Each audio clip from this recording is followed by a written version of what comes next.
Ok, donc on va prendre nos Bibles en 1 Samuel 15, et on va lire du verset 1 à 35.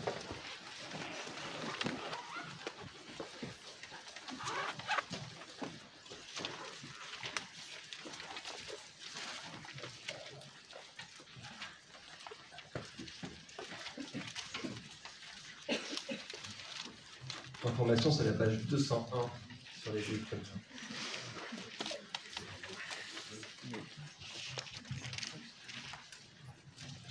« 1 Samuel 15, verset 1 à 35.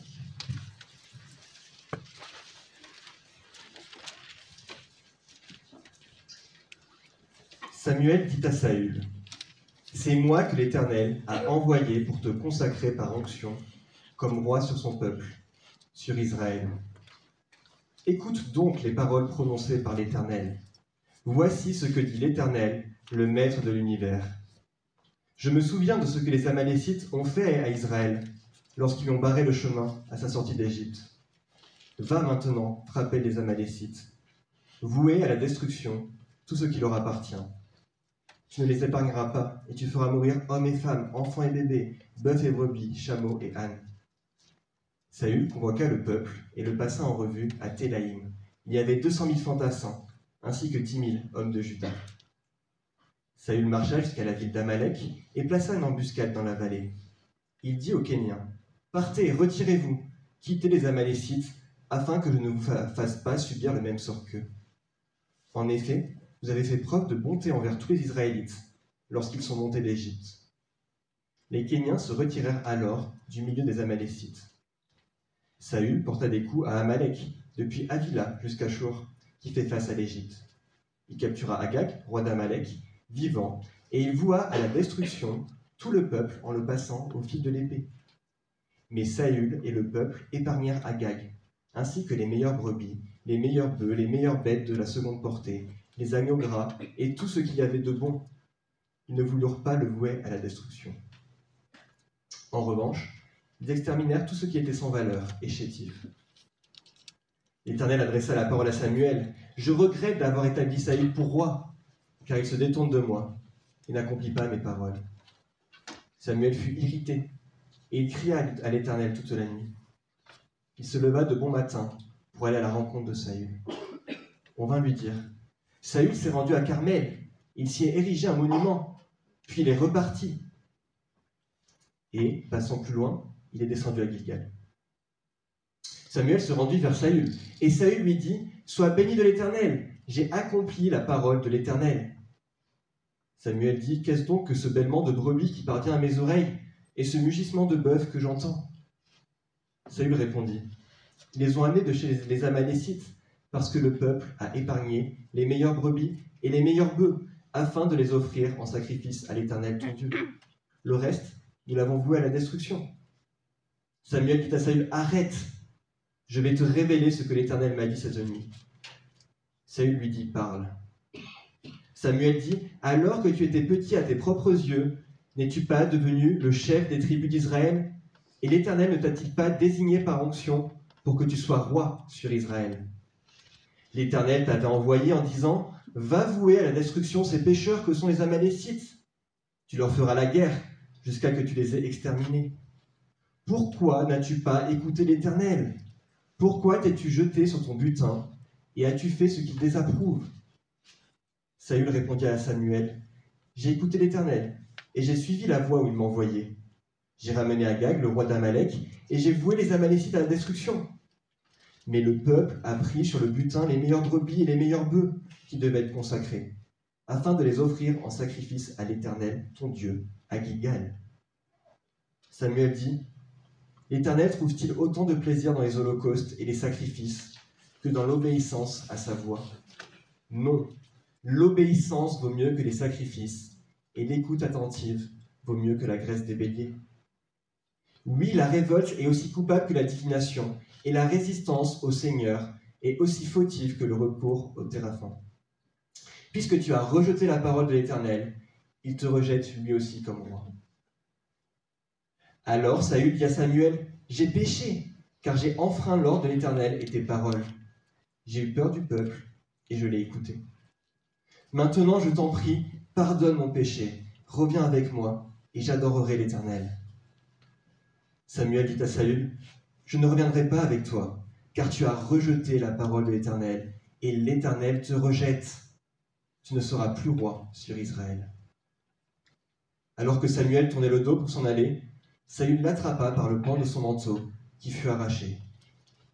Samuel lui dit, « L'Éternel t'arrache aujourd'hui la royauté d'Israël et la donne à un autre qui est meilleur que toi.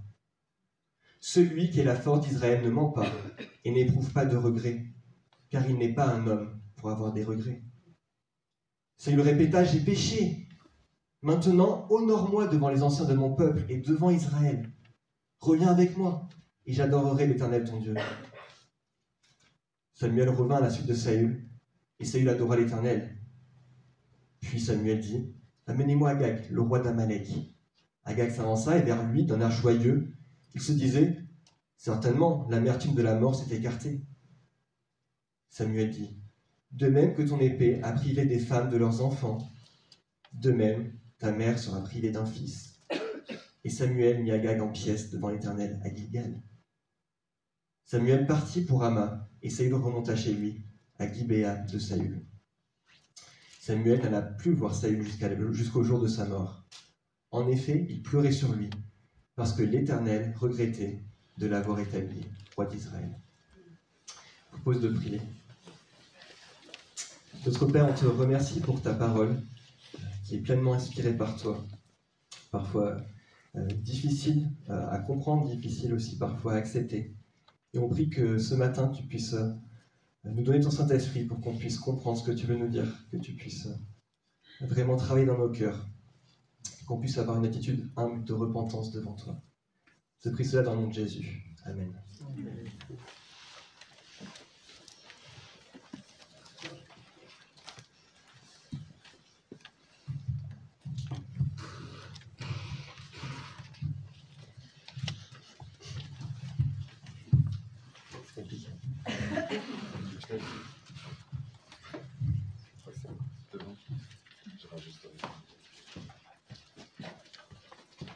Ça va bien? Oui? Et c'était pas trop bon hier soir, de entendre l'évangile, n'est-ce pas? Pourtant, je sais qu'il y en a plein ici qui en avaient complètement rien à péter. Je suis convaincu qu'il y en avait parmi vous qui en avaient rien à cirer d'avoir entendu l'évangile, d'avoir été au contact de la parole de Dieu. C'est peut-être parce que vous avez le syndrome de Saül. On l'appelle aussi le syndrome de l'entre-deux-chaises. Lui, il est entre deux trônes. Celui que Dieu a voulu pour lui, et puis son trône à lui. On l'appelle aussi le syndrome de la double vie. Vous connaissez? C'est un syndrome qui est très répandu, et personnellement, j'ai côtoyé de nombreuses personnes dans l'église, dans les camps, qui avaient ce comportement de double vie. Une première vie, soi-disant chrétienne, et en parallèle, une autre vie, où Dieu est totalement sur la touche. Une vie où l'on s'affiche, et une vie où l'on s'en fiche. Et j'en ai vu plein, parmi les jeunes, des bracelets 4 points autour du poignet, investis dans l'église, Bible surlignée, surtout en Romains 8, prise de notes le dimanche, un Instagram très actif avec des stories top, hashtag Starbucks, hashtag Spi, hashtag MyJesus, hashtag Quiet Time, et des t-shirts, des bracelets, des pulls de tous les camps qu'ils ont fait. Mais quand on creuse un peu, quand je discute avec eux, quand on parle de leur vie, j'en découvre une deuxième. Une deuxième derrière tout cela. Dans de nombreux aspects, dans de nombreux domaines de leur vie, Dieu est absent de l'équation, absent de leur réflexion, absent de leur orientation, absent de leur décision. Une vie où la parole est prise à la légère. Une vie où le péché est pris à la légère. Et une vie où l'obéissance, qu'on vient de revoir ce matin, qui est le but de notre élection, une obéissance qui est optionnelle. Certains se disent au clair avec Dieu, et ils se rassurent d'ailleurs par leur service, par leur assiduité, par leur performance dans l'église. Et il y en a, ils savent qu'il y a un truc qui cloche, c'est peut-être votre cas, et c'est que vous n'aimez pas assez celui qui vous a sauvé de la mort, de cet avenir que Aurélien nous disait funeste. Je ne sais pas combien de vies vous avez. Je ne sais pas si vous n'en menez qu'une seule, et c'est une vie d'intégrité à la suite de Christ, ou si vous en avez une deuxième en parallèle. Mais je prie. J'ai prié avant ce camp, je prie pendant ce camp, et je prierai après, s'il vous plaît, pour que vous soyez encouragés, et que vous réalisez que ce qui plaît à celui qui vous a sauvé de la mort éternelle, ce qui lui plaît, c'est votre intégrité. C'est une vie d'écoute, une vie d'obéissance à sa parole, plutôt que tous nos sacrifices, plutôt que tous vos sacrifices. Dieu est un Dieu qui a parlé, et il prend vraiment au sérieux notre comportement devant sa parole. Qu'est-ce que nous en faisons? Qu'est-ce que nous avons fait de hier soir? Qu'est-ce que nous faisons de 1 Pierre 1, versets 1 à 9? Et ce texte nous rappelle que ce que nous faisons de la parole de Dieu, il en va de notre sort éternel. Il en va de notre destinée éternelle. Est-ce que cette parole, simplement nous la surlignons, ou est-ce que nous l'écoutons attentivement et nous lui obéissons? Et les enjeux sont énormes, et on va les revoir dans ces 35 versets avec l'histoire de Saül. Notre avenir éternel dépend de ce qu'on aura fait de la parole de Dieu. Donc là, on est parachuté au chapitre 15. Vous savez où on en est à peu près dans le livre? C'est un peu compliqué, hein, donc je vais vous faire une sorte de previously in 1/7. Okay? Donc, Saül, tout va bien, c'est un roi que le peuple d'Israël voulait à sa tête. On veut être comme les autres, on veut un roi, on en a marre, Dieu c'est relou, nous on veut un roi comme les autres peuples. Samuel, lui, c'est un prophète. Je ne sais pas si vous avez déjà été prophète en intérim ou quoi, mais lui, c'est un vrai. Il parle vraiment de la part de Dieu. C'est lui qui avait mis en place Saül. Dieu lui avait demandé de oindre Saül, de le mettre à la tête du pouvoir du peuple. Et le peuple, on le sait, on l'a su dans les chapitres précédents, il n'aurait vraiment pas dû vouloir un peuple. Il avait déjà qui? Un roi, pardon. Il avait déjà l'Éternel, Yahweh. Mais bon, le Seigneur leur a accordé ce nouveau roi. Et il leur a dit, attention, voici votre roi, Saül. Mais sachez qu'il ne vous libérera de vos ennemis qu'à condition qu'il m'obéisse et qu'il reste attaché à ma parole. Et donc dans les chapitres précédents, on a vu juste Saül faire plein de compromis. Vous regardez sa vie, vous vous dites, c'est quoi, c'est un gamin, qu'est-ce qu'il a? Il est entre deux. Il est torturé. On a du mal même à le cerner. Et là, nouvel épisode de notre série sur Saül. On a 2 paroles dans ce texte, et on a 2 réponses. 2 paroles qui sont très claires de la part de Dieu. On a un commandement dans les versets 1 à 15, et ensuite on a une parole, une deuxième, un jugement dans les versets 16 à 35. Et face à ces 2 paroles de l'Éternel, nous avons 2 réactions, nous avons 2 réponses de la part de Saül. Donc on est parti, on est un peu comme dans une pièce de théâtre, là, acte 1, première parole et première réaction. Donc lisez avec moi à partir du verset 1. Samuel dit à Saül, « C'est moi que l'Éternel a envoyé pour te consacrer par onction comme roi sur son peuple, je viens de vous le dire, sur Israël. Écoute donc les paroles prononcées par l'Éternel. Voici ce que dit l'Éternel, qui ça, le maître de l'univers. Je me souviens de ce que les Amalécites ont fait à Israël lorsqu'ils lui ont barré le chemin à sa sortie d'Égypte. Va maintenant frapper les Amalécites, vouer à la destruction tout ce qui leur appartient. Tu ne les épargneras pas et tu feras mourir hommes, femmes, enfants, bébés, bœufs, brebis, chameaux et ânes. » Mince. Un passage comme ça. Et je tombe dessus. Hein, ce genre de passage qui fait trébucher de nombreuses personnes. Vous avez tous un pote dans votre entourage qui dit « J'ai un peu feuilleté, mais Dieu, il est horrible, il tue tout le monde et tout. Où est-ce qu'il est juste et tout ça ?» Ça y est, il est là. Il est devant nos yeux. Quel Dieu ferait ça? Comment croire en un Dieu qui donne un ordre d'aller tuer hommes, femmes, enfants, brebis? Pour encourager toutes les personnes qui vous posent ces questions, de leur dire « Lis plus, lis autour. » Comprends. Ne prends pas juste un petit verset. Imaginez-vous en balade, fatigué, fin de journée, vous n'en pouvez plus, vous êtes fracasse. Et là, faute d'attention, vous ne voyez plus vos enfants. Vous les appelez, Mathieu, Ben. Vous savez qu'ils étaient derrière, mince. Vous vous retournez, vous ne les voyez plus. Et là, vous marchez, vous découvrez leur corps par terre, poignardés. On retrouve les coupables. Plusieurs jours après, qu'est-ce que vous souhaiteriez? Moi, je vous le dis. J'aimerais dire, Seigneur, je pourrais ne pas être chrétien un petit moment, et je les défonce. Qu'est-ce qu'on souhaiterait? Que justice soit faite. C'est pas possible. Ils ont tué mes 2 petits. Eh bien, c'est ce qu'a fait le maître de l'univers. Et c'est là où le contexte nous aide. C'est exactement ce que le Dieu de l'univers a fait envers les Amalécites. Parce que les Amalécites, c'est ce qu'ils avaient fait au peuple juif lorsqu'ils sortaient d'Égypte. Et je suis obligé de retourner en Deutéronome 25, verset 17, je vous le lis, ne le prenez pas. Souviens-toi, Dieu qui dit à son peuple, souviens-toi de ce que Amalek t'a fait sur le chemin de votre sortie d'Égypte, la façon dont il est venu à ta rencontre sur ton parcours, et sans aucune crainte de Dieu, il est tombé par derrière sur toi et sur tous ceux qui se traînaient les derniers pendant que tu étais toi-même fatigué et épuisé. Ceux qui se traînaient derrière, c'était qui? C'était les enfants. On le lit. Allez au verset 33 de 1 Samuel 15. Allez au verset 33. Qu'est-ce qu'on lit? Samuel, il dit, quand il va finir le taf à la fin, il va dire au roi des Amalécites, de même que ton épée a privé des femmes de leurs enfants, de même ta mère sera privée d'un fils. Le Dieu de la Bible est un Dieu juste, un Dieu qui fait justice et un Dieu qui est bon. Vous avez vu qu'est-ce qui se passe avec les Kéniens? Vous connaissez les Kéniens? Deuxième moitié du verset 6. Il les épargne. Il les épargne, les Kéniens. Pourquoi? En effet, vous avez fait preuve de bonté envers tous les Israélites lorsqu'ils sont montés d'Égypte. Dieu est juste. Il ne bute pas des gens juste pour buter les gens. Quand il y a quelqu'un qui meurt, c'est que Dieu a eu une saine, parfaite, entière justice. Il nous faut juste un petit peu de contexte pour comprendre ces versets qui souvent nous troublent. Je suis d'accord avec vous.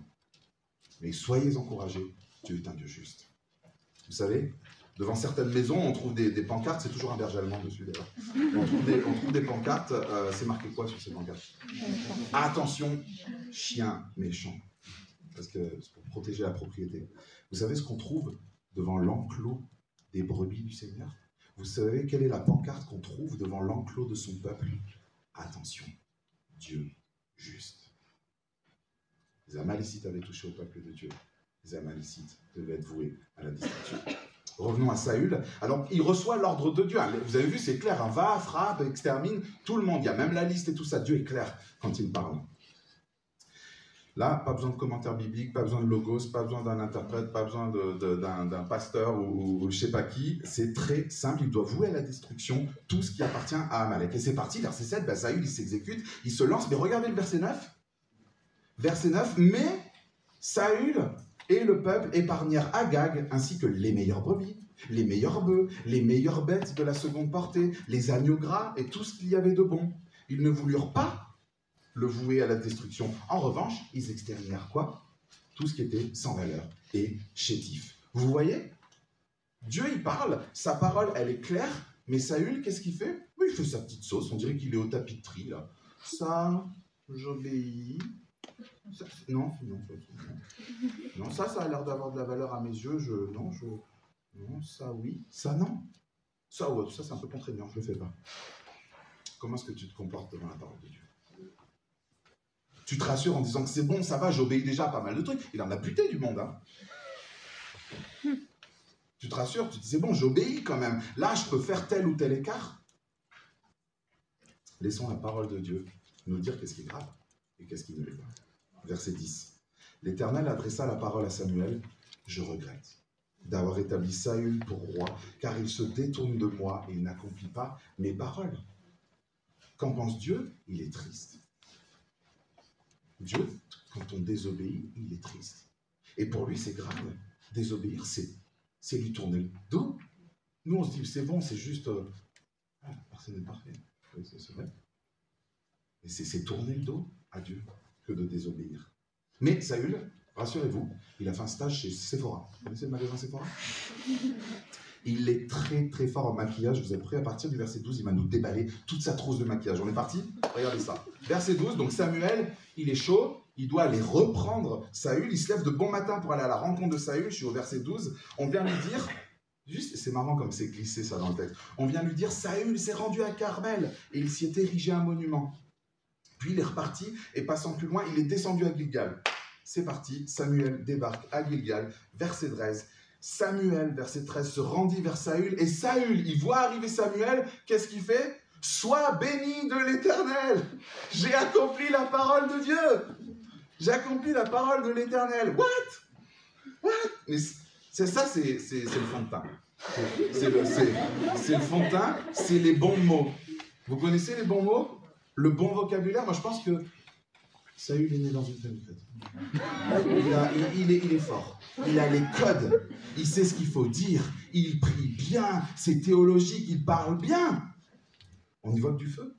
La semaine, il vit pour lui. Qu'est-ce qu'il fait? Il s'érige un petit monument. Au passage, hop. Il fait sa petite sauce pour sa propre gloire. Et puis le dimanche, il rend gloire à Dieu. De 10 à 12. Quand il arrive à se lever. Parce qu'il a des examens en ce moment. Il ne peut pas venir de 10 à 12 à l'église. Il doit réviser. Parce que Dieu est sa prière. Et tu discutes avec lui un dimanche, ça va, Saül? Il te dit, écoute, ça va, franchement, Dieu est bon, et voilà, qui te bénisse, allez, salut David, ciao. Deuxième couche de maquillage, après les bons mots, le service. Le service, ça, le service, c'est l'highlighter. J'ai appris ça hier. J'ai demandé à une fille. J'ai dit, quel est le truc qui fait le plus waouh? On m'a dit le gloss, l'highlighter. Le service. Et ça, c'est la première chose que Saül met en avant en voyant arriver Samuel. Sois béni de l'Éternel. Le petit... J'ai accompli la parole de l'Éternel. C'est dingue. Il est convaincu d'obéir à Dieu. Il a dû, je pense, en auto-persuader avec les années. Pour lui, il est même dans la volonté de Dieu. Et regardez, c'est un professionnel. Les professionnels qui ont une double vie, ils savent toujours retomber sur leurs pattes. C'est très balèze. Ils arrivent à faire passer leur désobéissance, même pour de la piété. Et le pauvre Saül, alors qu'il y a Samuel qui arrive vers lui, qu'il est en train de dire « J'ai accompli la parole de l'Éternel », là d'un coup, il y a une sorte de...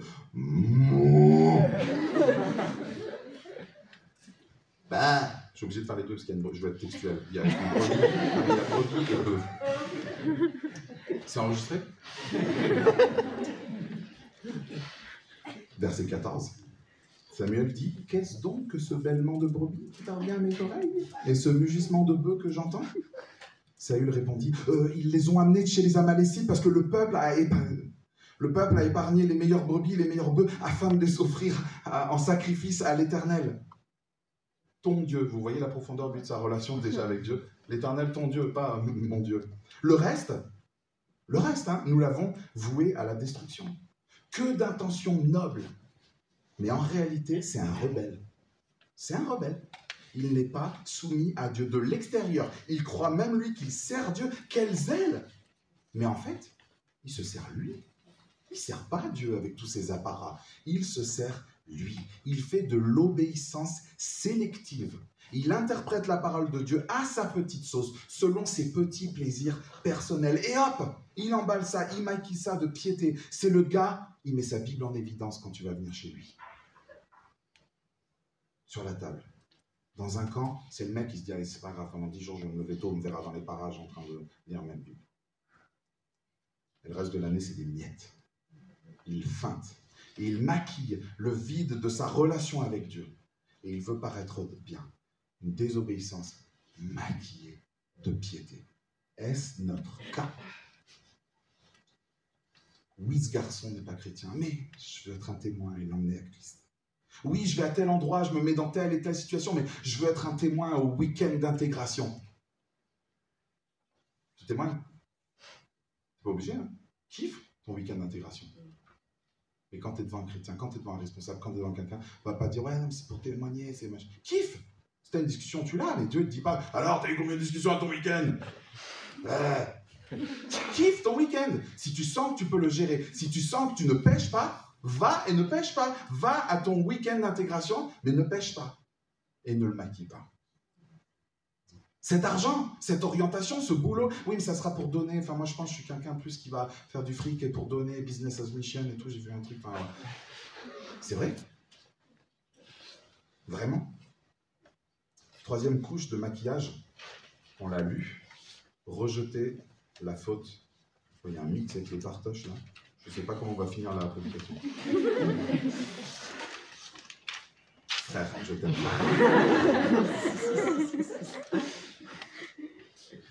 Verset 15, c'est qui le fautif pour Saül? Alors qu'il est pris la main dans le sac, c'est le peuple. Saül répondit, ils les ont amenés de chez les Amalécites. Parce que le peuple, quel est notre réflexe lorsqu'un frère ou une sœur vient nous reprendre? Qu'il les fait bien ou pas bien, je suis d'accord, hein, des fois, je manque aussi souvent de sagesse. Il y a peut-être des gens dans l'église, en plus qui sont là, peut-être j'ai déjà manqué de sagesse avec vous. Mais quel est notre réflexe quand un frère ou une sœur vient nous reprendre, vient nous mettre face à nos péchés, nos incohérences? Est-ce qu'on assume? Est-ce qu'on se repent ou est-ce qu'on se justifie? On maquille et on rejette la faute sur les autres ou sur les circonstances. Vous saviez, moi, à quoi je jouais quand j'étais jeune chrétien, quand on venait me pincer? Je jouais avec mon passé. Même tu comprends mon passé, moi aussi je reviens de loin. J'étais inatteignable parce que je pouvais même attirer la pitié. Ah oui, c'est vrai, Nanda, il peut se permettre d'être vulgaire parce que. Et puis il peut se permettre des machins, ça a été lourd aussi. Avec les filles, ce comportement-là, ben aussi, ça a été dur pour lui. Ma petite technique, c'est le passé. J'ai dû m'en repentir. Et je remercierai toujours Néhémie Schwab et Stéphane Capitano, si un jour ils m'entendent, d'être venus me voir. Ils me dire, Dave, ton passé, tu t'en sors bien chez toi. Merci les gars. C'est à cause de lui, c'est à cause d'elle, c'est à cause de mon passé, c'est à cause d'un lien que j'ai. C'est pas moi. Voilà comment se comporte Saül devant la parole de Dieu. Il désobéit, il fait sa tambouille et il maquille tout cela. Et on doit s'interpeller. Je me dois de poser une question là et de dire, et toi, combien de dimanches que tu es au contact de la parole? Ça fait combien de dimanches que tu viens à l'église, que tu fais des camps?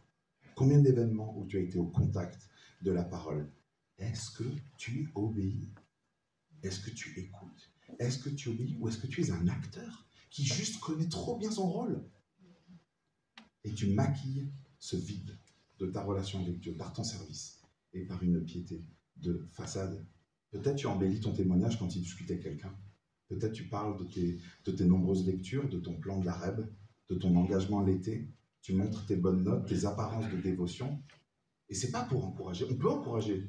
Témoigner, partager comment cette super idée de la REB vous a fait du bien. Mais combien de fois c'est pour se rassurer, c'est pour feinter, c'est pour maquiller. Mais il y a une deuxième vie en parallèle de la tienne. Tu continues d'être flou, tu continues d'être ambigu avec les gars, avec les filles. Ça flirte, ça drague par WhatsApp, en live. On continue d'avoir une petite, c'est Twitch ou TikTok, je peux me mettre à jour si vous voulez. Oh, vous m'avez pris pour le mec 36 piges et tout.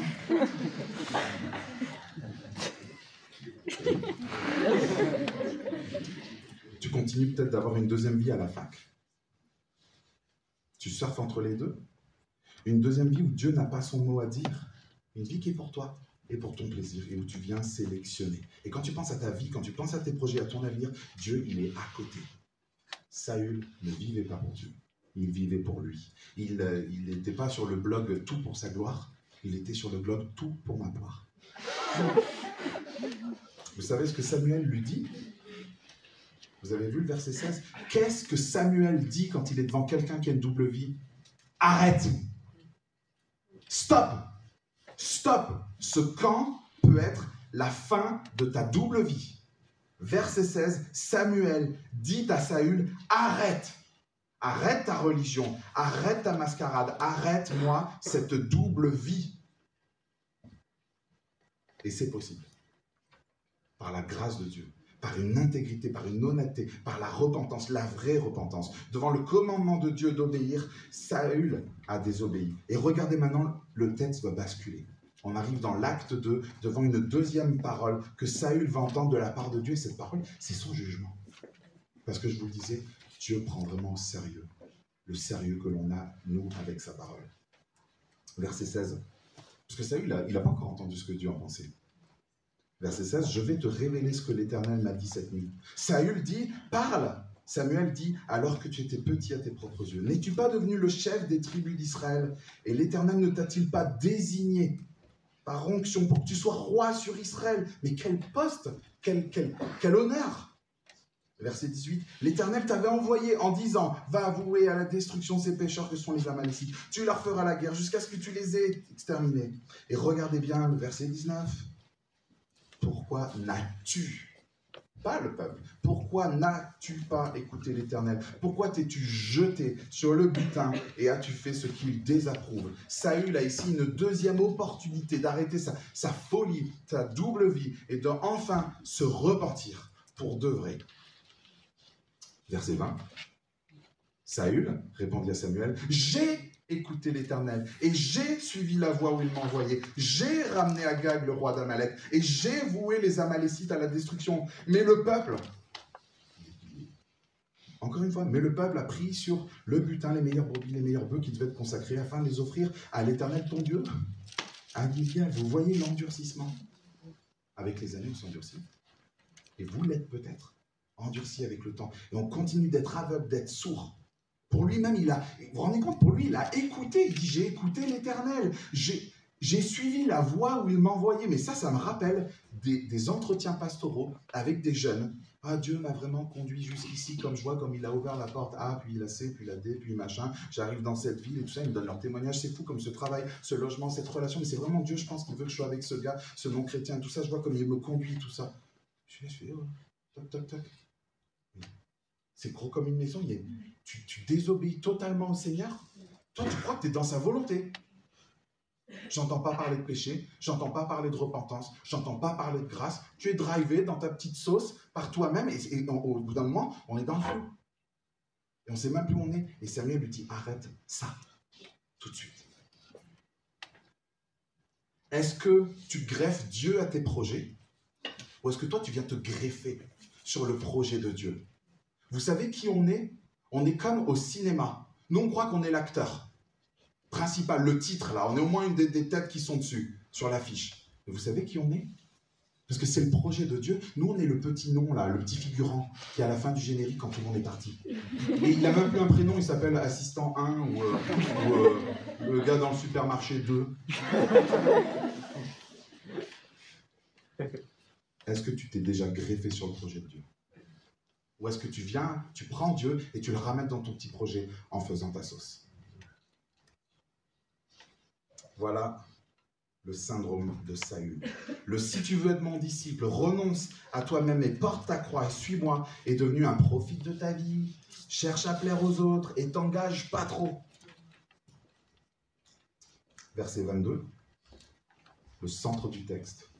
Qu'en pense Dieu? Samuel dit, « L'Éternel trouve-t-il autant de plaisir dans les holocaustes et les sacrifices que dans l'obéissance à sa voix? Non!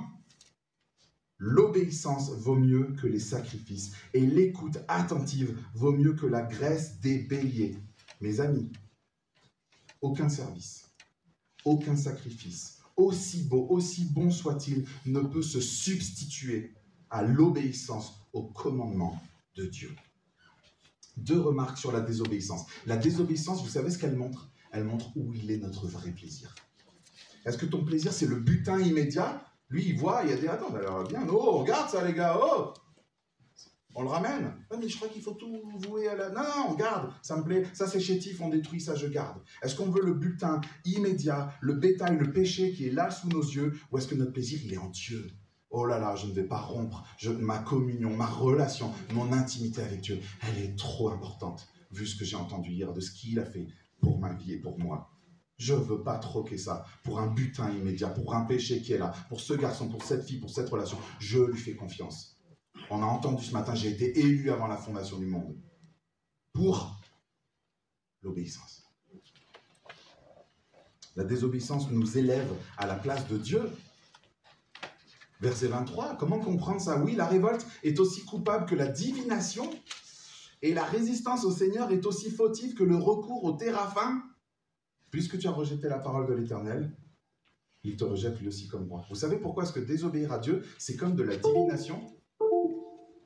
La désobéissance, c'est comme de la divination ou le recours à ces petites statuettes là pour connaître un peu l'avenir, c'est les téraphims.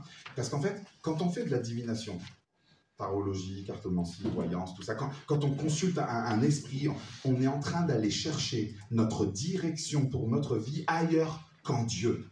Ailleurs que dans sa parole. La divination, c'est aller voir un autre homme, une autre femme, une autre source de sagesse et de connaissance pour savoir comment vivre.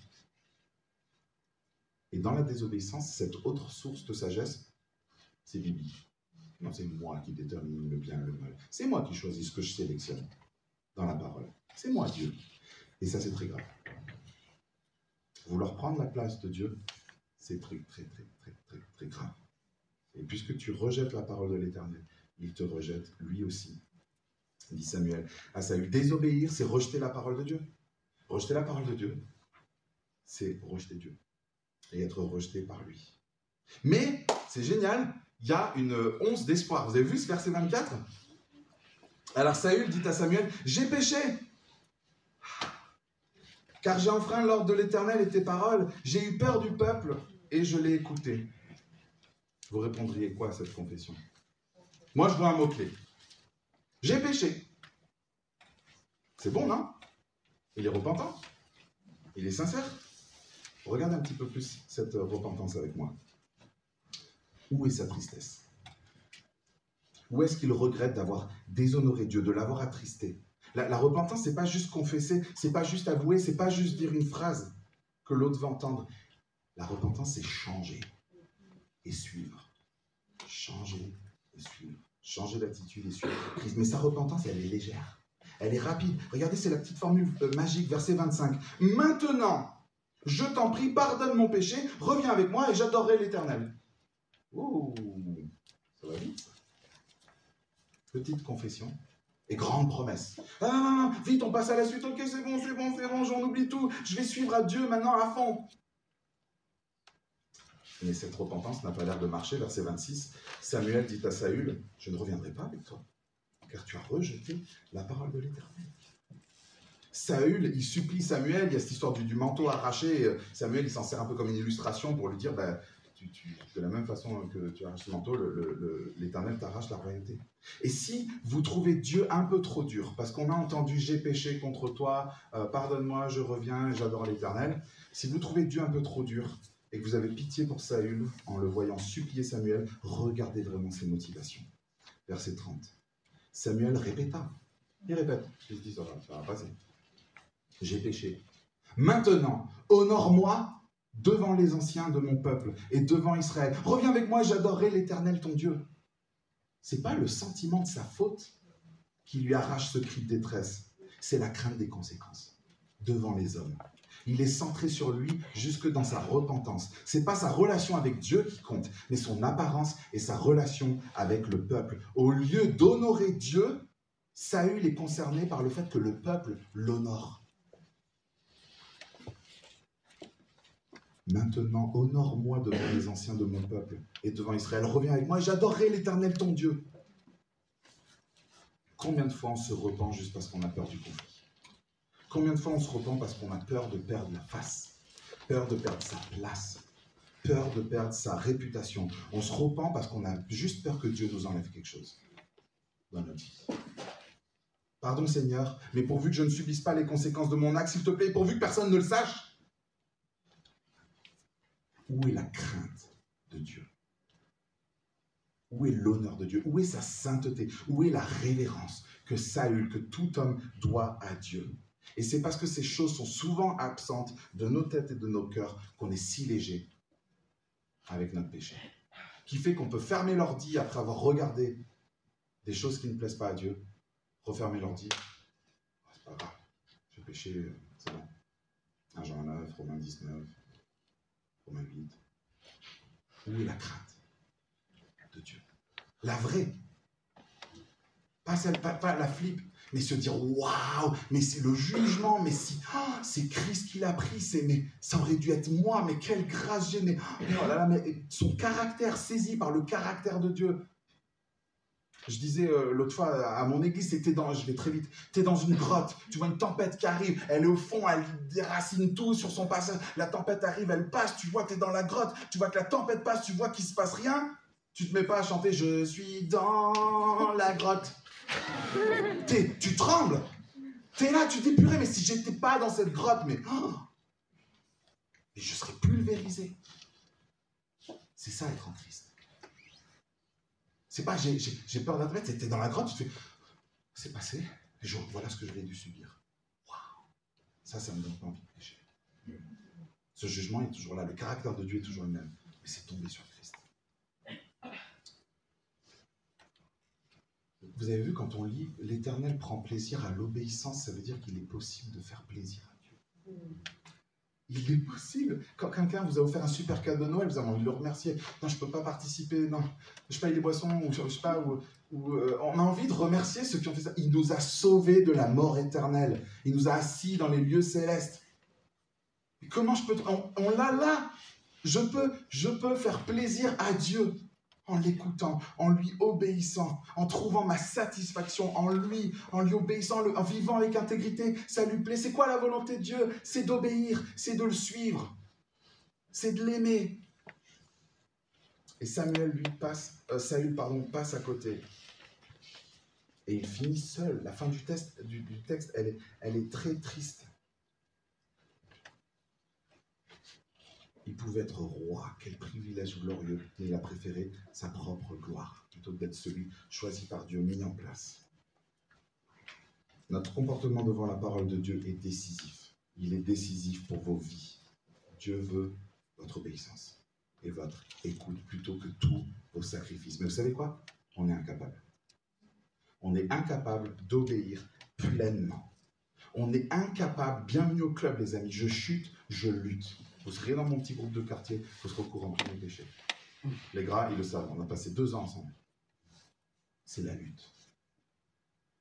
La lutte. Impossible d'obéir parfaitement. On désobéit tous. On s'est tous retrouvés dans le portrait de Saül. Forcément, à un moment donné, on s'est tous retrouvés dans le portrait de Saül.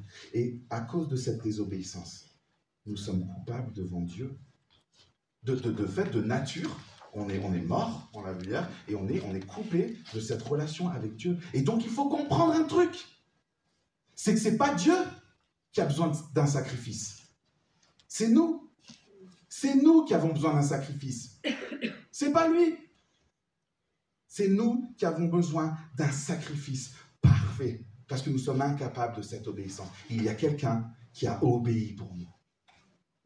Yes, il existe quelqu'un, montre-le-moi. Il a obéi pour moi. Jésus-Christ sur la croix, il fait quoi? Il obéit au Père. Il prend le péché sur lui. Et il te donne son casier judiciaire. Il te donne l'obéissance. J'ai obéi pour toi. Maintenant, marche avec intégrité. Bats-toi, repens-toi. Vis dans cette intégrité. Le sacrifice parfait. Je vais lire Hébreux, on va se régaler. Et je m'arrêterai avec ça. Hébreux 10, 5 à 8 et ensuite 10, 14. C'est pourquoi en entrant dans le monde, écoutez ça, ne le cherchez pas, écoutez. C'est pourquoi en entrant dans le monde, Christ dit, tu n'as voulu ni sacrifice ni offrande, mais tu m'as formé un corps. Tu n'as accepté ni holocauste ni sacrifice pour le péché, alors j'ai dit, me voici. Christ a dit, me voici. Je viens, dans le rouleau du livre, il est écrit à mon sujet, pour faire, ô Dieu, ta volonté. Et c'est en raison de cette volonté que nous avons été rendus saints, par l'offrande du corps de Jésus-Christ, une fois pour toutes. Tout prêtre se tient chaque jour debout pour faire le service et offrir fréquemment les mêmes sacrifices qui ne peuvent jamais enlever le péché, tandis que Christ, après avoir offert un seul sacrifice pour les péchés, il n'est pas debout comme tous les prêtres, il est assis. Fini. Fait. Le prêtre est assis, il s'est assis pour toujours à la droite de Dieu. Il attend désormais que ses ennemis soient réduits à lui servir de marchepied. En effet, par une seule offrande, il a conduit à la perfection pour toujours ceux qu'il rend saints. Il faut que nous vivions notre identité de rendu saint par la grâce de Christ. Et un théologien allemand que j'aime beaucoup a écrit à propos de ce passage d'un Samuel, il dit « En offrant des sacrifices, l'homme n'offre que la chair étrangère des animaux, alors qu'en obéissant, il s'offre lui-même. Il offre sa propre volonté, qui est une louange rationnelle et spirituelle. Oui, nous tombons et nous désobéissons, bienvenue au club, mais nous avons la promesse que si nous nous repentons sincèrement, il est fidèle et juste pour nous pardonner parce que Christ a payé pour nous. J'espère que c'est votre résolution cette année. On peut l'afficher. Voilà la résolution que je nous souhaite à tous. S'il vous plaît, priez la prière. Et je la prie pour vous. Résolu constamment de vivre avec la plus grande attention et diligence et l'examen le plus minutieux de sonder l'état de mon âme pour connaître si Christ est réellement ma priorité ou non. Que quand je m'en vienne à mourir, je n'ai pas de quoi me repentir à ce sujet. Je prie pour nous.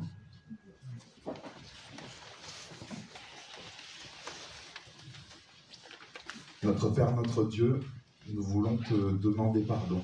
Nous ne pouvons, derrière ce texte, rester comme nous sommes. Nous te demandons de nous donner une réelle repentance pour la double vie. Nous en menons tous une, quelque part. Tous nous avons un gap, un écart entre ce que la chair, l'esprit, entre ce que nous aimerions et ce que nous faisons exactement. Aide-nous à vivre une vie d'intégrité, une vie de cohérence. Je te prie pour tous les jeunes ici qui sont entre deux chaises.